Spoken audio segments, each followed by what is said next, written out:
কিয়ামতের প্রামাণ্য বর্ণনা দিয়েছেন। কিয়ামত যে একদিন হবে, এই পৃথিবী যে ধ্বংস হয়ে যাবে, এটার ব্যাপারে সবার অগাধ বিশ্বাস আছে তো? না সন্দেহ সন্দেহ লাগে? সন্দেহ আছে কারো? এই পৃথিবী একদিন থাকবে না, ভেঙে চুরমার হয়ে যাবে, খান খান হয়ে যাবে, সব মেসাকার হয়ে যাবে। আমি থাকবো না, আপনি থাকবেন না, আমরা কেউই থাকবো না, থাকবে একজন, তিনি কে? এটার নাম কিয়ামত, যেটার ব্যাপারে বিশ্বাস না থাকলে ইমানের ঘাটতি চলে আসবে, ঠিক কিনা? তো সেই কিয়ামতের দিনটা কেমন হবে, কিয়ামতের দৃশ্যটা কিরকম হবে, এর নকশা খুব সংক্ষিপ্ত পরিসরে মাত্র 11টা আয়াতে আল্লাহ তুলে ধরেছেন। আপনি মনোযোগ দিয়ে কানগুলো খরগোশের মতো খাড়া করে যদি কথাগুলো শোনেন, আপনার মনে হবে আপনি এখানে বসে কিয়ামত চোখে লাইভ দেখতেছেন। লাইভ আল্লাহ এমন ভাবে বলেছে, সুবহানাল্লাহ পড়েন। তা আসুন আমরা সরাসরি কিয়ামতকে দেখে আসি, আসলে কিয়ামতটা কেমন। বর্ণনা করছেন কে? আল্লাহ। সূরার নাম হচ্ছে সূরাতুল কারিয়া। কি নাম? আওয়াজ করে উত্তর দিতে হবে। সূরার নাম আল কারিয়া। চিৎকার মেরে বলেন, সূরার নাম কি? আল কারিয়া। এটা মাক্কি সূরা। কি সূরা? বিশ্বনবীর জীবনের দুইটা পর্ব, একটা মাক্কি পর্ব আর একটা মাদানী পর্ব। এটা মাদানী পর্বে নাজিল হয়নি, এটা নাজিল হয়েছে মাক্কি পর্বে। এই সূরার আয়াত সংখ্যা 11। এটা কোরআনের 101 নম্বর সূরা। এটা আল কোরআন আল কারীমের 30তম পারায় অবস্থিত একটা সূরা। আমাদের অনেকেরই মাশাআল্লাহ মুখস্থ আছে, আছে না? ইমাম সাহেব নামাজে প্রায় পড়ে, অনেকেরই মুখস্থ। শুনতে শুনতে কবে যে মুখস্থ হয়েছে আমাদের নিজেরাও জানি না। সুবহানাল্লাহ পড়েন। কোরআনের ভেতরে খালি বরকত, এটার সাথে লাগলেই বরকত, মসজিদে গেলেই বরকত। মনের অজান্তে আমরা এই সূরাকে মুখস্থ করে ফেলেছি। কিন্তু এই সূরার ভেতরে যে আল্লাহ কোরআনের কিয়ামতের এত চমৎকার নকশা এঁকেছেন, এত প্রামাণ্য বর্ণনা দিয়েছেন, এটা আমরা অনেকে জানিই না। আসুন আমরা এই সূরার আলোকে দেখার চেষ্টা করি যে কিয়ামতটা কিরকম হবে। আল্লাহ একটা শব্দকে এই সূরার শুরুতে 3 বার উল্লেখ করে আমাদের দৃষ্টি আকর্ষণ করেছেন। আল্লাহ tried to draw our attention by mentioning 3 times a word, and that is al-qari'a. al-qari'a শব্দটাকে তিনি 3 বার উল্লেখ করে আমাদের দৃষ্টি আকর্ষণ করেছেন। একটা শব্দ 3 বার বললে মানুষের দৃষ্টি আকর্ষিত হয় না? যেহেতু এটা আরব দেশে নাজিল হয়েছে, আবার মক্কায়, মক্কার লোকেরা আরবি বুঝে, তাদেরকে প্রথম বলা হলো আল-কারিয়া। তারা ফিরে তাকালো, কি আল-কারিয়া? আবার বলা হলো মাল-কারিয়া। কি মাল-কারিয়া? আবার বলা হলো ওয়ামা আদরাকা মাল কারিয়া। আবার তারা ফিরে তাকালো। দৃষ্টি আকর্ষণের জন্য আল্লাহ তাআলা 3 বার এই শব্দটা বলেছেন। এজন্য এই শব্দের একটা সিগনিফিকেন্স, একটা গুরুত্ব, অর্থবহ একটা মানদণ্ড আছে না নাই? আল কারিয়া শব্দের অর্থ হচ্ছে বিকট আওয়াজ। আল কারিয়া মানে কি? কথা বলেন, আরো জোরে বলেন। বিকট আওয়াজ। এই বিকট আওয়াজটা তৈরি করার জন্য আল্লাহ তাআলা একজন ফেরেশতা তৈরি করেছেন, যার নাম হচ্ছে ইসরাফিল। নাম কি? আমাদের মধ্যে অনেকের নাম কিন্তু আমরা ইসরাফিল রাখি, তাই না? ইসরাফিল আছে না নাই? আজরাইল কিন্তু রাখে না, কেন? ডরে। কেন রাখে না? ভয় পায়। কিন্তু ইসরাফিল আছে, আমার পরিচিত অনেকে আছে ইসরাফিল। তো এই ফেরেশতার পা হচ্ছে জমিনেরও নিচে, মাথা হচ্ছে আকাশের উপরে। এই ফেরেশতার কাজ হচ্ছে ওই বিকট শব্দ তৈরি করা। উনি একটা সাইরেনের মধ্যে ফু দিবেন, হুইসেল দিবেন, ট্রাম্পেট। ওই ট্রাম্পিটে, ওই সাইরেনে, ওই হুইসেলে ফু দিলেই শুরু হয়ে যাবে আল কারিয়া। মাল ওমা আদরাকা মাল। এই ফেরেশতার দায়িত্বই হচ্ছে ওই বাঁশির মধ্যে ফু দেয়া। হুইসেল, সাইরেন, ট্রাম্পিট, আরবিতে এটাকে বলা হয় আসুর। ইদা নুফিখা ফিস সূরি নাফখা ওয়াহিদা। যখন তিনি ওই সিংহায় একটা ফু দিবেন, সব লন্ডভন্ড হয়ে যাবে, কিচ্ছু খুঁজে পাওয়া যাবে না। আল্লাহ ওনাকে তৈরি করেছেন শুধু এই হুইসেলের মধ্যে, বাঁশির মধ্যে 3টা ফু দেওয়ার জন্য। কয়টা? উনি সৃষ্টির শুরু থেকেই এই বাঁশিটাকে 2 ঠোঁটের মাঝখানে রেখে আল্লাহর আরশের দিকে তাকিয়ে আছে, and just waiting for the green signal. আল্লাহর পক্ষ থেকে সবুজ সংকেতের অপেক্ষায়।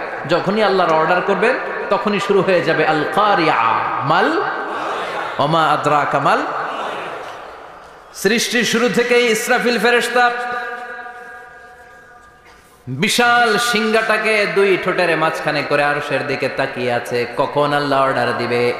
অর্ডার দিতে দেরি, ফুৎকার দিতে দেরি নাই, ঠিক কিনা?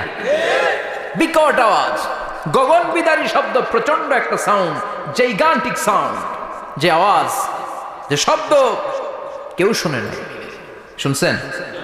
পৃথিবীতে আপনারা কে সবচেয়ে বেশি আওয়াজের কিছু শুনেছেন? সবচেয়ে বেশি আওয়াজ আপনার জীবনে ঘটেছে কোন জায়গায়? কি দেখেছেন যে অনেক আওয়াজ হয় সেখানে? বলেন তো। হ্যাঁ, বজ্রপাত। বজ্রপাতের আওয়াজ আপনি শুনেছেন, বিকট আওয়াজ, তাই না? বজ্রপাতকে আঞ্চলিক ভাষা আপনারা কি বলেন? হ্যাঁ, ঠেড়া। ঠেড়া অনেক জায়গাতেই বলে ঠেড়া। নোয়াখালীতে বলে ঠেড়া হচ্ছে, হেতের উপরে আল্লাহ ঠেড়া হচ্ছে, আছে না নাই? তো এই যে ঠেড়া, বজ্রপাত, ইংরেজিতে বলে থান্ডার, আসলে এটার আওয়াজ বড় ভয়ঙ্কর, প্রচন্ড আওয়াজ। আচ্ছা, আর আপনি বলেছেন কি গাড়ির চাকা যদি পাংচার হয়, হ্যাঁ এটা তো আওয়াজ হতে পারে। আমরা মাঝে মাঝে রাস্তায় চড়ি, আমরা দেখি ট্রাকের চাকা যখন পাংচার হয় আমরা লাফ দিয়ে উঠি, বিকট আওয়াজ হয়, ভয় পেয়ে যায়, এতে দুর্ঘটনাও ঘটে, ঠিক কিনা? আচ্ছা, এক নম্বরে পেলাম ঠেড়া, বজ্রপাত, দুই নম্বরে পেলাম ট্রাকের টায়ার পাংচার হলে। আর কে কি আওয়াজ শুনেছেন জীবনে? ভয়ঙ্কর আওয়াজ। কি করলে ভয়ঙ্কর আওয়াজ হয় বলেন? হ্যাঁ, কি করলে? ও, ট্রান্সফরমার, ইলেকট্রিক্যাল ট্রান্সফরমার যদি ব্রাস্ট হয়ে যায় আওয়াজ আছে না নাই? পাওয়া গেল আরেকটা। আর কি আওয়াজ আছে? ককটেল মারলে, গ্রেনেড হামলা, বোমা মারলে, সিলিন্ডার ব্রাস্ট হইলে। আর আছে? হ্যাঁ, হাই স্কুলে দপ্তরি যখন ঘন্টার মধ্যে বেল বাজায় আওয়াজ আছে না নাই? হাতুড়ি দিয়ে লোহার মধ্যে বাড়ি মারলে আওয়াজ আছে না নাই? এগুলো হচ্ছে আমাদের ক্যাপাসিটিতে, হিউম্যান ক্যাপাসিটিতে আমাদের দেখা সবচেয়ে বড় আওয়াজ। কিয়ামতের দিন যে হবে আল কারিয়া, এই আল কারিয়ার আওয়াজ কি এই আওয়াজগুলোর মতো?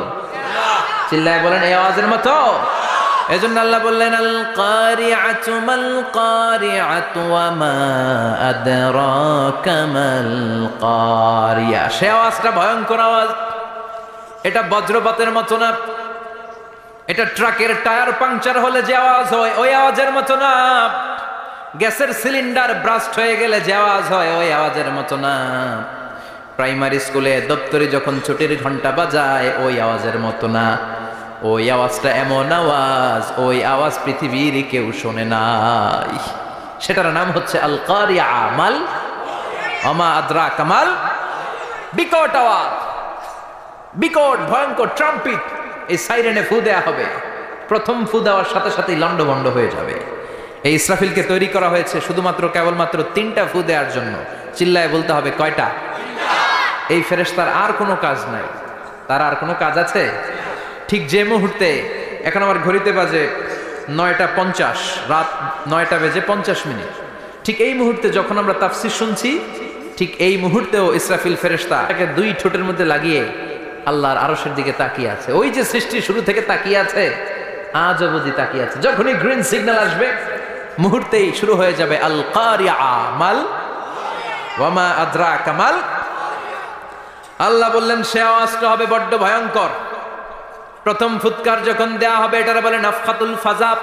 দুনিয়ার সব মানুষগুলো অবাক হয়ে যাবে, পুরো পৃথিবীটা কেঁপে উঠবে, পৃথিবীর বিল্ডিং গুলো দুমড়ে মুচড়ে পড়বে, পৃথিবীর বড় বড় যত পাহাড়গুলো আছে তুলার মতো বাতাসে পাহাড়গুলো ধুলিত হতে থাকবে। আল্লাহু আকবার।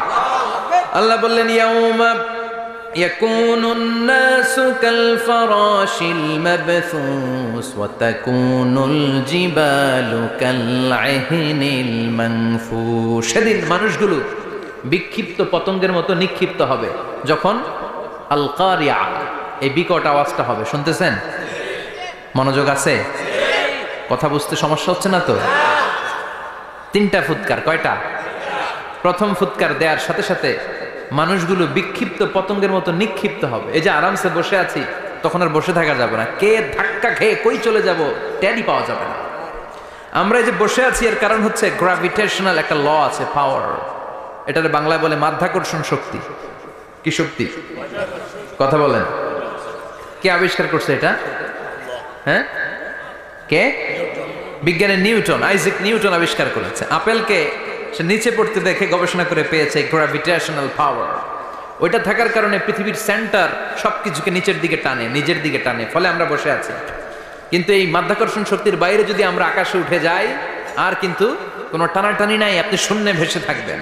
নভোচারীরা মহাশূন্যে যে ভেসে থাকে, কিয়ামতের এই ধাক্কার ভাইব্রেশন যখন শুরু হয়ে যাবে, পুরো পৃথিবীটা মুহূর্তের মধ্যে কেঁপে উঠবে। এমন কম্পন, এমন আওয়াজ পৃথিবীবাসী এর আগে আর শোনে নাই। একটা ধাক্কার চোটে মানুষগুলো ছিটকে কে যেন কই পড়ে যাবে, কেউ টের পাবে না। কে কই চলে গেছে হিসাব নাই। সব থাকবে ওই টাইমে, সব থাকবে না। কেউ থাকবে টয়লেটে, কেউ থাকবে ঘুমে, কেউ থাকবে বাজারে। আপনাদের নিমসার বাজার তো থাকবে তখন, না থাকবে? কই যে লন্ডভন্ড হয়ে যাবে হিসাব নাই। কে যে কোথায় ছিটকে পড়বো আমরা জানি না। বিক্ষিপ্ত পতঙ্গের মতো আমরা নিক্ষিপ্ত হব। শীতকালে আমার দেশের ছেলেরা রাত্রেবেলা ব্যাডমিন্টন খেলে, র্যাকেট খেলে না? নিমসারে বোধহয় খেলে টেলে না, খেলে তো। ওরা বাঁশ গেড়ে দেয় ক্ষেতের মাঝখানে। কি গাড়ে? এরপর বাঁশের মধ্যে লাগায় কি? লাইট। লাইটগুলো লাগালে দেখবেন ক্ষেতের গ্রামের পোকাগুলো এসে লাইটের মধ্যে ছিটকে ছিটকে পড়ে। আমাদের অবস্থায় পোকার মতো হবে তখন। আল্লাহ সেটাই বললেন, ইয়াউমা ইয়াকুনুন নাসু কাল ফারাশিল মাবসুস। বিক্ষিপ্ত পতঙ্গের মতো মানুষগুলো নিক্ষিপ্ত হবে। ওয়া তাকুনুল জিবালু কাল আহিনিল মানফুস। তুলাকে যখন পিটানো হয়, ধ্বনিত করা হয়, দেখবেন তুলার ছোট ছোট কণা বাতাসের মধ্যে ভাসতে থাকে। ফু মারলে আরো দূরে যায়, আরো বাতাস আসলে উড়ে উড়ে যে কোথায় চলে যায় টের পাওয়া যায় না। সুবহানাল্লাহ। বিশাল বিশাল পাহাড়গুলো এরকম ধ্বনিত তুলার মতো সামনে উঠতে থাকবে, একটা পাহাড়ও টিকবে না। বাংলাদেশের সবচেয়ে বড় পাহাড়ের নাম কি জানেন? তাজিংডং পর্বত। কিন্তু সবচেয়ে বড় পাহাড় হচ্ছে গারো পাহাড়, ময়মনসিংহে। ওটা থাকবে কিয়ামতের দিন। আল কারিয়া, আল কারিয়ার সময় টিকবে ওইটা। তাজিংডং বিজয় সবচেয়ে বড় পর্বত শৃঙ্গ। কোথায় এটা? বান্দরবান। এটা টিকবে? কেউকারাডাং একটা আছে না, চিম্বুক আছে না, টিকবে? টিকবে না। পৃথিবীর সবচেয়ে বড় পাহাড় মাউন্ট এভারেস্ট নেপালে 29,035 ফিট উঁচু, টিকবে? ইউরোপের সবচেয়ে বড় পাহাড় আল্পস পর্বতমালা, টিকবে না। আমেরিকার সবচেয়ে বড় পাহাড় আলাস্কা পর্বতমালা, টিকবে না। আরব বিশ্বে বিশাল একটা মাউন্টেন রেঞ্জ আছে, ওইটার নাম তুর পাহাড়, ওইটাও টিকবে না। একটা পাহাড়ও থাকবে না। পাহাড়গুলো ভেঙে দুমড়ে মুচড়ে তুলার মতো ধ্বনিত হতে থাকবে। চিৎকার করে পড়েন আল্লাহু আকবার। এই যে 5 তলা, 7 তলা, 10 তলা দেদারসে টাওয়ার উঠতে শুরু করেছে, বিল্ডিং বাড়তে শুরু করেছে। কিয়ামত যখন শুরু হবে, আল কারিয়া যখন শুরু হয়ে যাবে, রব্বুল আলামিন পুরো পৃথিবীটারে ধরে একটা ঝাঁকুনি মারবে। ওই ঝাঁকুনির চুটে 8 তলা 10 তলা বিল্ডিং গুলো টিকবে নাকি? 30 তলা 50 তলা হলে তো আর ভাঙবে না। বুর্জ আল খলিফা ভাঙবে না। দুবাইয়ের বুর্জ আল খলিফা সবচেয়ে উঁচু টাওয়ার এটা। কিংডম টাওয়ার, এটা নাকি আরো উঁচু হবে, 1000 মিটার উঁচু হবে। তাইপেডাং 101, মালয়েশিয়ার Petronas twin tower, Shanghai tower, Kaaba ঘরের পাশে বুর্জ আল খলিফা, যেটা সবাই বলে জমজম টাওয়ার, টিকবে? কথা বলেন, টিকবে? আল্লাহ বললেন, ইদা জুলজিলাতিল আরদু জিলজালাহা ওয়া আখরাজাতিল আরদু আসকালাহা ইদা রুজ্জাতিল আরদু রাজ্জান ওয়া বুসাতিল জিবালু বাসসা। সেদিন পৃথিবীটারে কাঁপিয়ে দেয়া হবে, পুরো পৃথিবী নড়ে চড়ে উঠবে, টাওয়ারগুলো ভেঙে খান খান, পাহাড়গুলো ভেঙে দুমড়ে মুচড়ে যাবে, মানুষগুলো বিক্ষিপ্ত পতঙ্গের মতো নিক্ষিপ্ত হবে। সাগরের পানির মাঝখানে দাউ দাউ দাউ দাউ দাউ দাউ করে আগুন জ্বলতে শুরু করে দিবে। আল্লাহু আকবার। নকশা কে দিছেন আল্লাহ? নকশা কে দিছে না? সুবহানাল্লাহ পড়েন।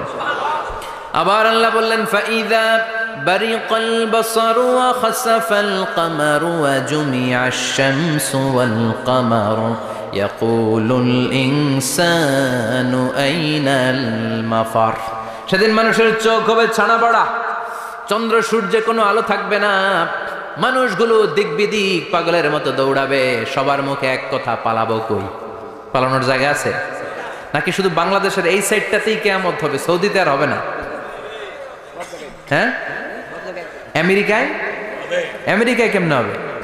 ওদিক তো ডোনাল্ড ট্রাম্প থাকে, হ্যাঁ, আমেরিকাতেও হবে, জাপানে হবে, ইন্ডিয়াতে হবে, গোটা বিশ্বে একসাথে কাপাকাপি আর এই ধ্বংসলীলা শুরু হয়ে যাবে। চিৎকার করে বলেন ঠিক কিনা? আল্লাহ বলেন ইয়াউমা নাতমিস সামা কাতাইয়িস সিজিল লিল কুতুব, আকাশ আর আকাশ থাকবে না। কাগজ যেমনি আমরা এরকম ফোল্ড করে ফেলি, ভাঁজ করে ফেলি, মন চাইলে কাগজকে যেমনি আমরা এরকম হাতের মধ্যে গুটিয়ে নেই, সেদিন আকাশটারে হাতের মধ্যে গুটিয়ে নিবে কে? মানুষগুলো পাগলের মতো দৌড়াবে। কেউ থাকবে টয়লেটে, কেউ হসপিটালে, কেউ মাজারে, কেউ বাজারে, যে যেখানে থাক, শুরু হয়ে যাবে কিয়ামতের এই ভয়াবহ দৃশ্য। দুধের বাচ্চাকে রেখে দিয়ে মা দৌড়ে পালাবে। দুধের বাচ্চা রেখে মা কোথাও যায়? কলিজার টুকরা এটা, দুধের বাচ্চা, এটারে ফেলে মা কোথাও যায় না। কিন্তু কিয়ামতের এই ঝাঁকুনির দৃশ্য দেখে আল কারিয়া মাল ওমা আদরাকা মাল, এই দৃশ্য দেখে দুধের বাচ্চারে রেখে মা দিবে দৌড়। অনেক গর্ভবতী মহিলা থাকবে এই কিয়ামতের সময়ে, যাদের পেটের ভেতরে 2 মাসের বাচ্চা, 3 মাসের বাচ্চা, অপরিপক্ক অপরিণত, বাচ্চাটা এখনো বড় হয় নাই, কোনো বাচ্চার হাত পা এখনো হয় নাই। কিয়ামতের এই ভয়ঙ্কর দৃশ্যটা দেখে জায়গার মধ্যে 3 মাসের অপরিণত বাচ্চাটা ডেলিভারি হয়ে যাবে। আল কারিয়া মাল কারিয়া ওমা আদরাকা মাল। পৃথিবীর যখন এইরকম দৃশ্য, আল্লাহ তাআলা ইসরাফিলকে বলবেন, ইসরাফিল তোর তো 3টা ফুৎকার দেওয়ার দায়িত্ব ছিল, দিয়েছে কয়টা? চিল্লায় বলেন কয়টা? এবার আল্লাহ বলবেন এবার দ্বিতীয় ফুৎকার দে। কয় নাম্বার ফু দিবে? ওই ফু দেওয়ার সাথে সাথে ইসরাফিল প্রথম ফুৎকার দিয়ে জায়গা মতো এরকমই দাঁড়ায় থাকবে। আবার যখন গ্রিন সিগন্যাল পাবে মুহূর্তের মধ্যে আরেকটা ফু দিয়ে দিবে। ফু দেওয়ার সাথে সাথে পৃথিবীর সব মানুষগুলো মরে শেষ। কেউ থাকবে? থাকতে পারবো আমরা? থাকার জন্য আসছি। একদিন মাটির ভেতরে হবে ঘরে মন আমার, কেন বান্ধ দালান ঘর, প্রাণ পাখি উড়ে যাবে পিঞ্জর ছেড়ে, ধরা ধামে সবই রবে তুমি যাবে চলে, বন্ধু বান্ধব যত মাতা পিতা দ্বারা সুত সবই হবে তোমার পরে মন আমার, কেন বান্ধ দালান ঘর, একদিন মাটির ভেতরে হবে ঘরে মন আমার, কেন বান্ধ দালান ঘর। ঠিক কিনা? এই গানের কথামালাটা খুব সুন্দর না? আখিরাতের রিমাইন্ডার আমাদেরকে দেয়। এই যে দুনিয়া দুনিয়া, টাকা পয়সা আরো লাগবে, আরো কামাবো, এটাতে আমার হবে না, আরো চাই আরো চাই। এই প্রতিযোগিতা, এই কম্পিটিশন, ওর 5 তলা আমার লাগবে 7 তলা, ওর আছে 20 লাখ আমার লাগবে 30 লাখ, প্রতিযোগিতা আছে না নাই? এগুলো আমাদেরকে পাগল বানিয়ে দিয়েছে, মোহাচ্ছন্ন করে ফেলেছে। পৃথিবীটা আসলে একটা মরিচিকা, ধোঁকা, লোভ লালসা, আজ আছে কাল নাই। 2 নম্বর ফুৎকার দেওয়ার সাথে সাথে পৃথিবীর সব শেষ। মালাকুল মাউত পৃথিবীর সব মানুষের রূহ কবজ করবে। আল্লাহ বলবেন মালাকুল মাউত আখবিরনি মাইয়াবকা, আমাকে বল আর কে আছে। মালাকুল মাউত বলবে পৃথিবীর সব মানুষের রূহ কবজ করে শেষ, কেউ নাই। মানুষবিহীন পৃথিবী, মানুষের কোলাহলে পৃথিবীটা মুখরিত থাকতো এতদিন। গোটা পৃথিবীব্যাপী মানুষের কোলাহল, ওই যে সাইয়েদনা আদম থেকে শুরু হয়েছে, আর থামে নাই। মানুষ আর মানুষ, মানুষ আর মানুষ, মানুষ আর মানুষ, সব মানুষ শেষ। আল্লাহ আশরাফুল মাখলুকাত একটারেও রাখি নাই, সব শেষ। শুধু আছে জিন জাতি। আল্লাহ বলবেন যাও এবার জিন জাতি ধরো, জিনদের রুহু কবজ করো। মালাকুল মাউত কিন্তু জিনদের রুহু কবজ করে। ওমা খলাকতুল জিন্না ওয়াল ইনসা ইল্লা লিয়াবুদুন। জিন জাতি আর মানব জাতি, এই 2 জাতিকে আল্লাহ তাআলা তৈরি করেছে কার ইবাদতের জন্য। আমরা যেমনি নামাজ পড়ি, জিনেরাও নামাজ পড়ে। আমরা যেমনি রমাদানের রোজা রাখি, জিনেরাও রমাদানের ফরজ রোজা রাখতে হয়। আমরা যেমনি হজ করি, জিনেরাও হজ করে। আমরা যেমনি আরাফার দিনে কাঁদতে কাঁদতে আল্লাহর কাছে দোয়া করি, আল্লাহ লাব্বাইক করে, জিনেরাও পড়ে। আমরা দেখি না, এদের দেখা যায়? দেখা যায় না। জিসমুন নারিয়ুন আগুনের তৈরি ওদের দেহ। ইয়াতাশাক্কালু বিআশকালিন মুখতালিফা, বিভিন্ন কালার ধারণ করতে পারে, বিভিন্ন রং ধারণ করতে পারে। জিনের সংজ্ঞা হচ্ছে জিসমুন নারিয়ুন ইয়াতাশাক্কালু বিআশকালিন মুখতালিফা, আগুনের তৈরি এক সৃষ্টি, বিভিন্ন সূরত তারা নিতে পারে, মানুষের সূরত নিতে পারে, প্রাণীর সূরত নিতে পারে, ঠিক কি না? মালাকুল মাউত জিন জাতি হত্যা করতে শুরু করবেন, রূহ কবজ করবেন, করতে করতে সব শেষ। খারাপ জিনদের সর্দার হলো ইবলিস। সব জিনদেরকে মারতে যত কষ্ট দেওয়া হয়েছে, সবচেয়ে বেশি কষ্ট দিয়ে ইবলিসের রূহ কবজ করে ফেলা হবে। ইবলিস আর নাই, মানুষও নাই, জিনও নাই, পশু পাখি কিচ্ছু নাই। আল্লাহ বলবেন, ইয়া মালাকাল মাউত আখবিরনি মাইয়াবকা, অনেক দায়িত্ব পালন করেছিস তুই, মানুষ মারলি, জিন মারলি, মৎস্যকুল মারলি, পাখি মারলি, সব মারলি, এবার আর কে বেঁচে আছে বল। মালাকুল মাউত বলবে, আল্লাহ আর কেউ নাই, খালি ফেরেশতারা আছে। কারা আছে? মালাইকা। আল্লাহ বলবে, যা এবার ফেরেশতাদের গোষ্ঠী শেষ কর। মালাকুল মাউত একটার পর একটা ফেরেশতার রূহ কবজ করবে, একটার পর একটা, একটার পর একটা, করতে করতে সব ফেরেশতাদের সংজ্ঞা হচ্ছে জিসমুন নূরিয়ুন ইয়াতাশাক্কালু বিআশকালিন মুখতালিফা, আলোর তৈরি, নূরের তৈরি একটা দেহ, চাইলে বিভিন্ন সূরত ধারণ করতে পারে। জিন আর ফেরেশতার পার্থক্য বুঝেছেন? জিন কিসের তৈরি?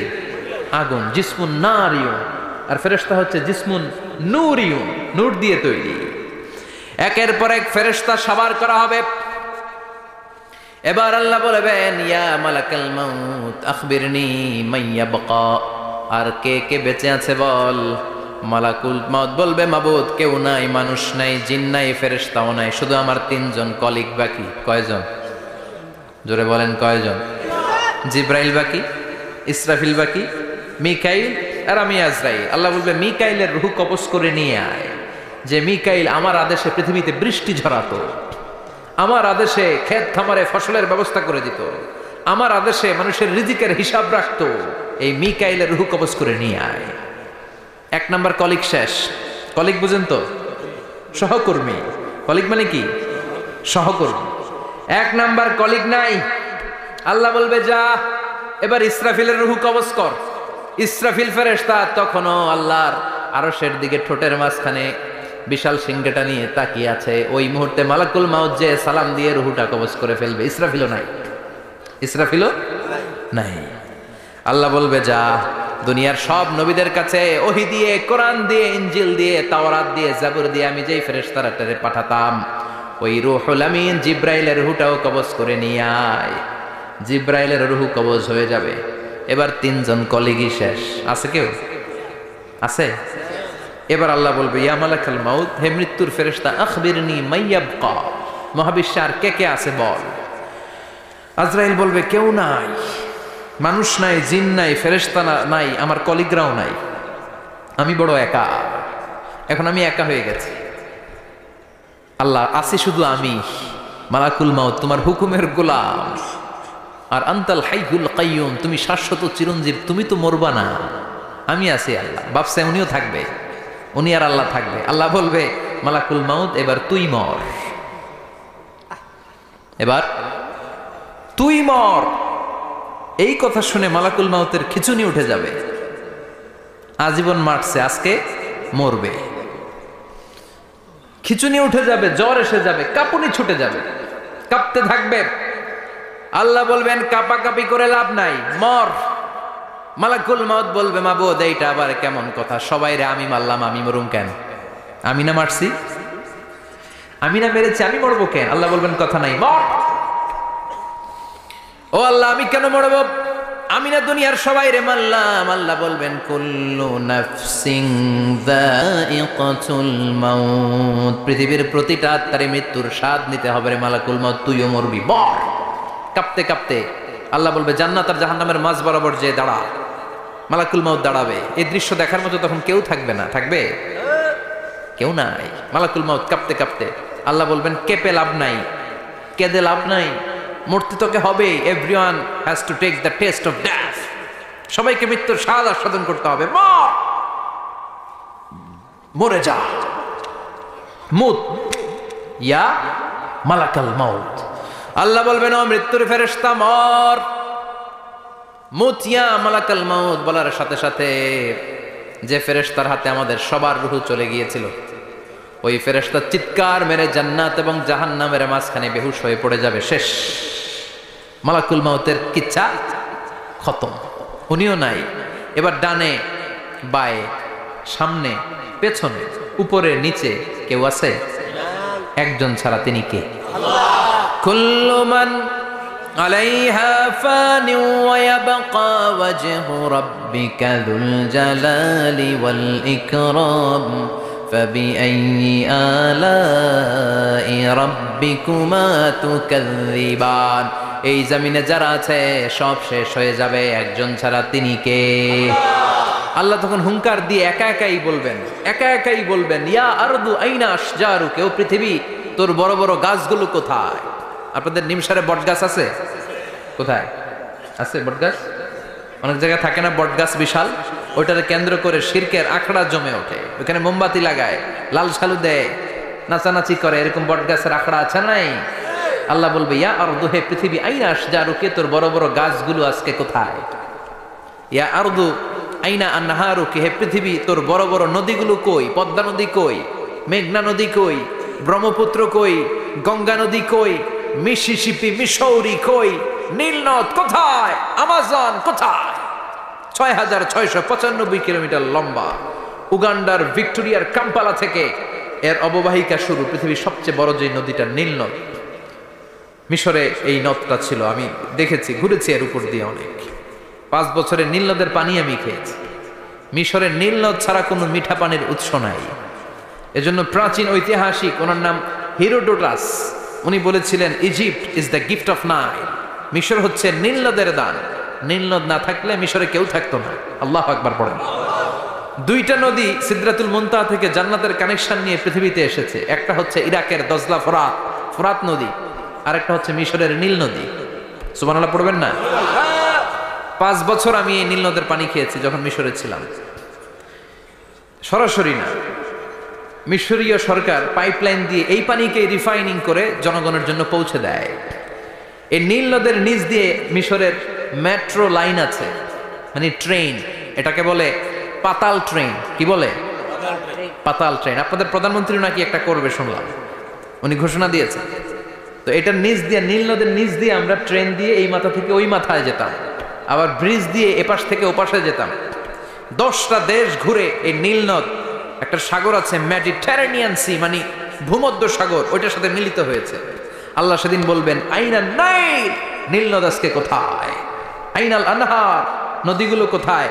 আইনাল কুসুর, প্রাসাদগুলো কই? রাজপ্রাসাদ, টাওয়ার কোথায়? আইনাল জাবাবেরা, অত্যাচারী শাসকগুলো আজকে কোথায়?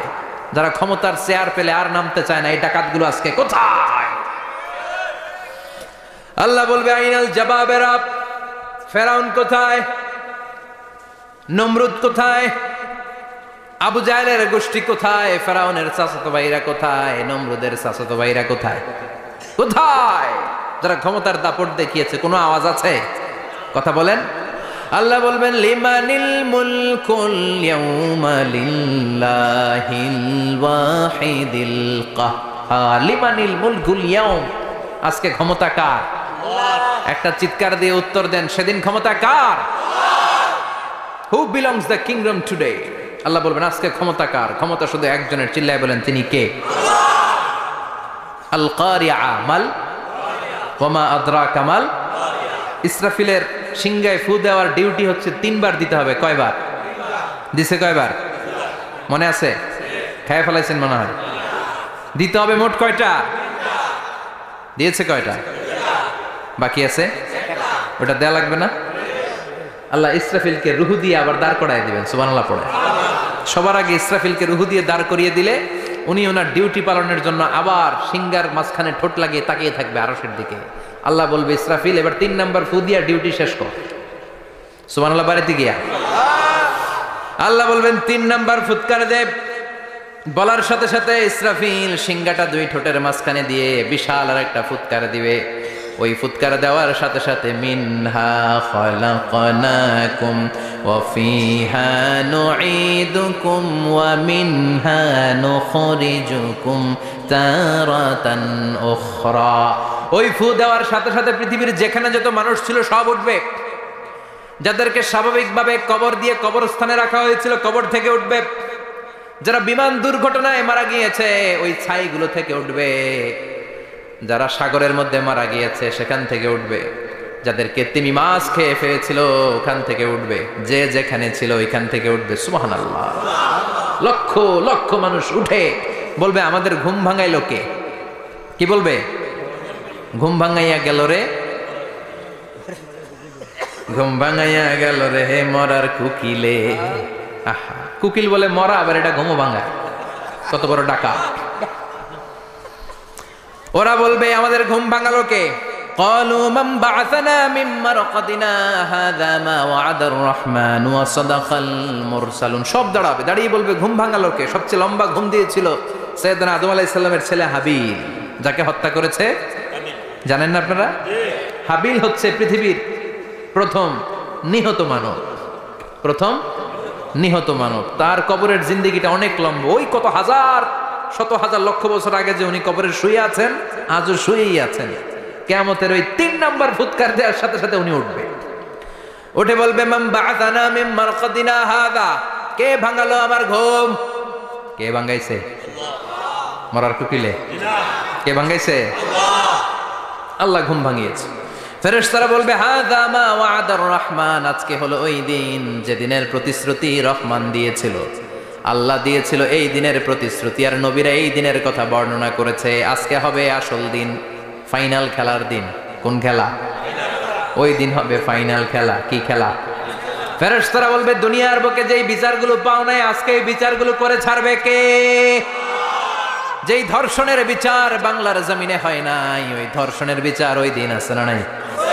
অনেককে গুম করা হয়েছে, ক্রস ফায়ার করা হয়েছে, এগুলোর বিচার আছে না নাই?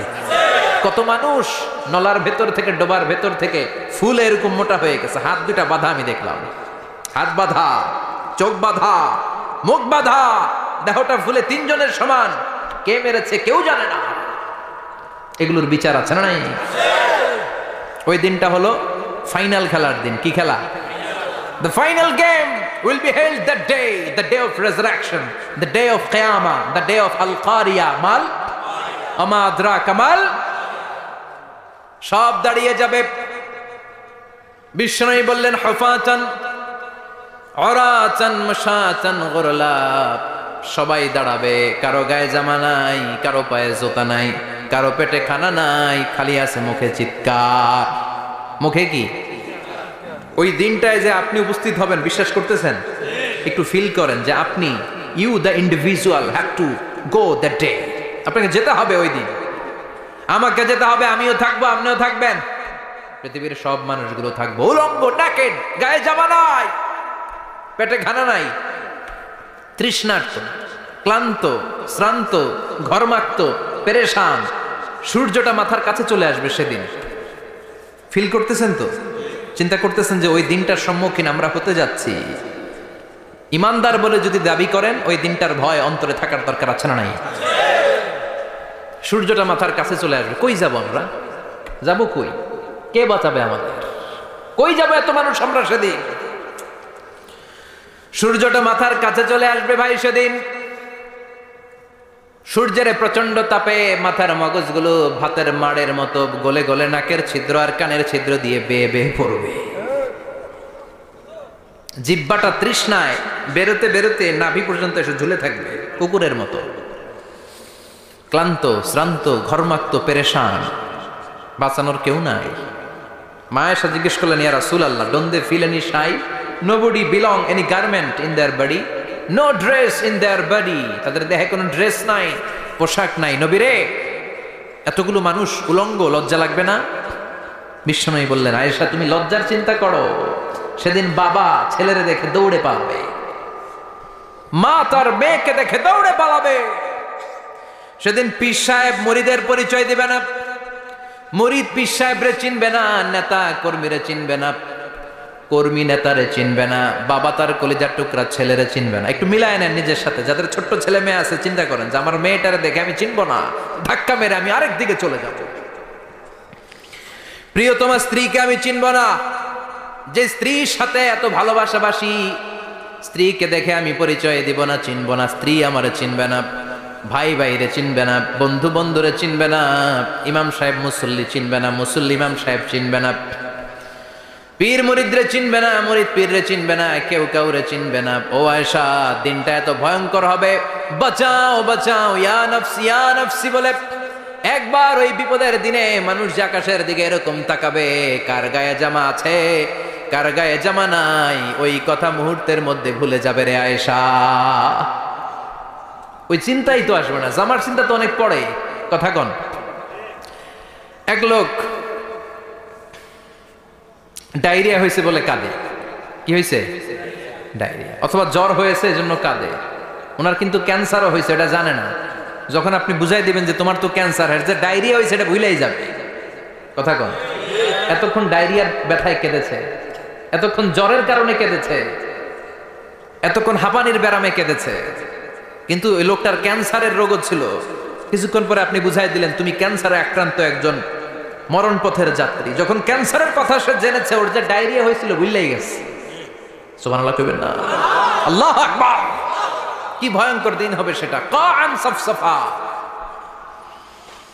লেভেল প্লেইং ফিল্ড, লা তারা ফিহা ইওয়াজা ওয়ালা আমতা, উঁচু নিচু নাই, কেউ কারো পরিচয় দিবে না।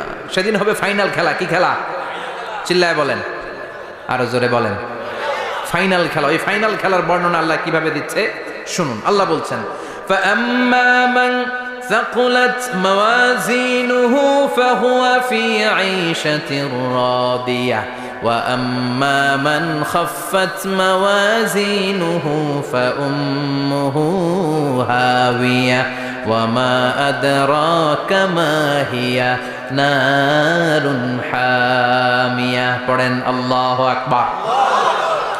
আল্লাহ বলেন, فأما من ثقلت موازينه, সেদিন যার মিজানের পাল্লা ভারী হয়ে যাবে, নেকের পাল্লা ভারী হয়ে যাবে, ফাহুয়া ফি আইশাতির রাদিয়া, ওই লোকটা আনন্দে থাকবে। ও আল্লাহ, আমাদের মিজানের পাল্লা তুমি ভারী করে দিও, আমরা এই কঠিন দিনে যেন আনন্দের দেখা পাই, তৌফিক দিও। পড়ে না আমিন। সেদিন আল্লাহ মিজানের পাল্লা বসাবেন। কিসের পাল্লা? আমার নামে নাম। আমার নাম কি? পাল্লা বসাবে, ওটার নাম কি? কিন্তু এটা দাড়ি পাল্লা না, ওটা কি না, ওটা নিক্তি পাল্লা। এটা কি পাল্লা? স্বর্ণকার কেউ আছেন? স্বর্ণের দোকানে চাকরি করে দিকে কেউ আছে? নাই। স্বর্ণের দোকানে যারা স্বর্ণ মাপে, ওরা কি দাড়ি পাল্লা দিয়ে মাপে? নিক্তি পাল্লা। আপনারা নিমসারের মানুষ, এখানে মালামাল কেনা বেচা হয় খুব বেশি, আপনারা বুঝবেন ভালো। দাড়ি পাল্লা দিয়ে কি মাপে? লাউ মাপে, কদু মাপে, ডাইল মাপে, চাইল মাপে, আলু মাপে, পেঁয়াজ মাপে, ঠিক কিনা? তো দাড়ি পাল্লা দিয়ে যখন চাল মেপে দিলাম, চাল সামান্য 2-4টা বেশি গেল, আমার লস নাই, আমি দোকানদার। আর কম দিল যে নিতেছে তারও তেমন লস নাই। কিন্তু আমি স্বর্ণের ব্যাপারী, স্বর্ণ কিনতে আসছে, স্বর্ণ যদি সামান্য কিছু ভুলে বেশি চলে যায়, আমার ব্যবসা শেষ। আর যদি কিছু রেখে দেই তাহলে ক্রেতার মারাত্মক লস, ঠিক কিনা? এজন্য স্বর্ণ দাড়ি পাল্লা দিয়ে মাপে না, এটা মাপে নিক্তি পাল্লা দিয়ে। সূক্ষ্মাতি সূক্ষ্ম ওজন করতে হয় সেখানে। এক কণা স্বর্ণ বেশি হয়ে গেলে দাম বেড়ে যায়, এক কণা কমে গেলে দামও কমে যায়, ঠিক কিনা? আল্লাহ যে মিজান, মিজান আমরা বলি যে মিজানের পাল্লা, এটার